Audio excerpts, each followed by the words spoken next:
এই যে আমরা সুপার এইটে উঠলাম, এর আগে তো কখনো পারিনি।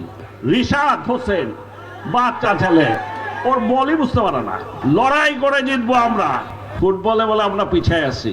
ফুটবল না, শুধু আমি আপনাদেরকে বলছি, ইনশাল্লাহ আগামী 4 বছরের মধ্যে খালি ফুটবল না, অন্যান্য খেলাধুলা সহ আমরা আন্তর্জাতিক পর্যায়ে সবাই সাথে লড়াই করব। কাউকে ভয় পাই না, আমাদের নতুন প্রজন্ম কাউকে ভয় পায় না। এই যে প্রথমবারের মতো বাচ্চা বাচ্চা ছেলেগুলা খেলতে গেছে, ক্রিকেট খেলতেছে। এই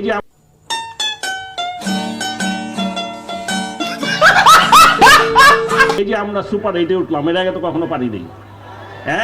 এই যে তানজিদ তামিম বাচ্চা ছেলে, কি সব বাঘা বাঘা বোলার, ভয় পায় না কিন্তু, এখনো ভয় পায় না।